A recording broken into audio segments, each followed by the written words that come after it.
Hi, Mighty Mommy here, and I'm ready to share some quick and dirty parenting tips with you that will help make your life as a parent a little bit easier and a lot more fun. I'm your host, Cheryl Butler. Remember when your child chatted nonstop about everything from the monster she thought was living under her bed to the endless questions about how things worked and why she couldn't eat candy for dinner or wear her PJs to school? Even when she hated the fact that you had to help her brush her teeth every night, she still couldn't wait to get home from school and chirp away about her day. Fast forward just a few years, though, and you're feeling lucky if the former chatterbox lets you know when she got an A+ on her exam. While this isn't the case for all kids, there are many parents who are feeling shut out of their tween or teen's life. Mighty Mommy has experienced this with many of her 8 kids. Today, she has 7 ways to jumpstart the conversation so you can still stay connected even if those chatty Cathy days are in the past. Tip number 1. Welcome them home first, ask questions later. When I've been away from my family for a good portion of the day, even before I can turn my car engine off, I am greeted by a crush of little bodies running out to see me. And don't get me wrong, I absolutely love the fact that my kids have missed me. But when the questions come at me like a machine gun, Mom, where'd you go? Mom, did you get me anything? Hey, Mom, what's for dinner? My instincts tell me to shut myself down so that I can save myself from the grilling. Kids are no different. It can be intimidating for them to be bombarded with questions the minute they walk into the house. So it pays to simply greet them and be casual with your conversation and wait before probing into their day. Tip number 2, ask what before why. Questions that begin with why often make kids feel defensive. Why did you choose Kate to be your science partner? Won't work nearly as well as, what qualities does Kate have that you thought would be a good match with you for this science project? It's a slight semantic difference, but somehow it makes the question less intimidating and the response less defensive. Tip number 3, talk about your day first. When I see my kids after work and sense that no one really wants to share much, I take the lead and instead chat about what I did at work that day, opening the lines of communication for my kids to chime in about their experiences. So if anything exciting happened at my office, like the baby possum who snuck into our building and fell asleep in the corner of the restroom, I can talk about what we had to do to get the little guy out safely over our office. When I talk with enthusiasm, it draws them out. And when I'm done, chances are one of my kids will open up about something that happened in the cafeteria or at recess. It doesn't work every time, but I've had a lot of success with this method, and it actually acts as a stress reliever for me because sometimes I share things that aren't always pleasant, and my kids see that side of my life as well. Tip number 4, don't be too touchy-feely. Imagine your teenage son comes to you and says, "Hey, Mom, I'm starting to have some feelings about girls. Can we chat?" Keep imagining because that's not going to happen.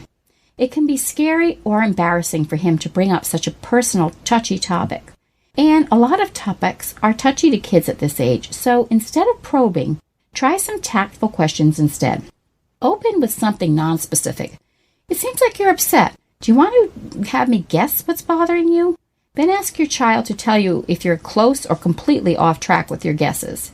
This puts the child in control of where the conversation is going. You could also ask if he wants to write a note for you to read, either right away or after he's in bed. I do this a lot with my boys, and it seems to really work. This offers a bit more privacy, so if he doesn't want to talk to you, writing about it opens the doors of communication in another venue. Tip number 5, let the backpack do the talking. There is a small window of opportunity when parents can rifle through their children's backpacks in order to discover clues about what is happening at school. Anywhere between pre-K and 6th grade is usually a safe bet. Better yet, go through the backpack together and you might really hit the jackpot. As with any new habit, you have to be consistent and make a regular time to do this every night so that your child will come to expect it and accept that you are interested in the goings-on at school.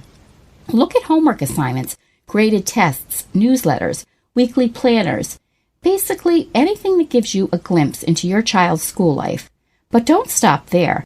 Ask specific questions about what you're finding. Hey, I see you're doing better in science. What do you like about your teacher this year?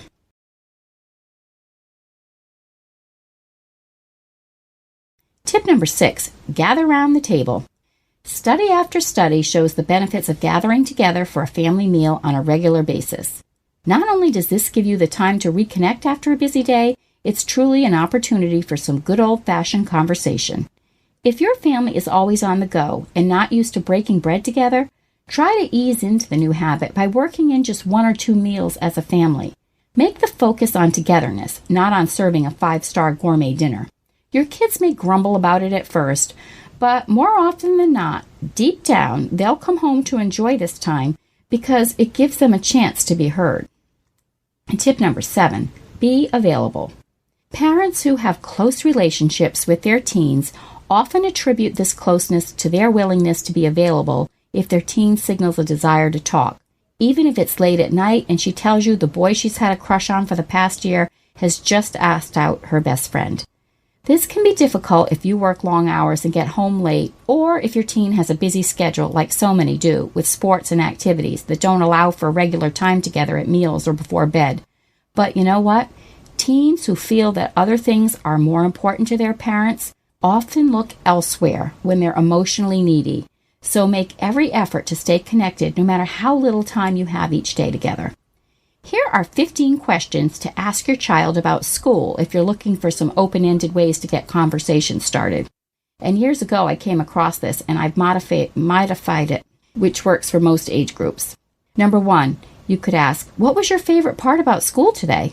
2, what happened at school today that you would have liked to have gone differently? 3, was your whole class there today? Follow up with a question about maybe new kids that have been in the school or if your class worked together on projects. Number 4, what was the test you were studying for? Was it as hard or easy as you thought it would be? Number 5, who did you hang out with at recess today? And 6, who sat with you at lunch today? 7, tell me one new thing you learned at school this week, and I'll tell you one new thing I learned at work. Number 8, who or what made you laugh today? 9, if your child has a behavior plan, these questions can be tailored for your child's goals, so you could ask, how much longer until you get to choose from the prize box? Or what did your chart look like today? Number 10, did anyone get on the teacher's nerves today? How about on your nerves? 11, what's your favorite thing about your teacher? 12, what project are you working on in some of your specials like art, music? Number 13, what skills are you working on in physical education? 14, what book did you read this week? Tell me a little bit about the characters. And then a random one, like number 15, could be, what are you learning about in world history? How do you get your child to open up and talk?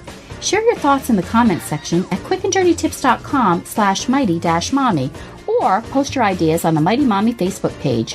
You can also connect with me on Twitter at Mighty Mommy, or I'd love to get your emails at mommy@quickanddirtytips.com. And visit my family-friendly boards at pinterest.com/mightymommyqdt. Have a great week, everyone, and happy parenting.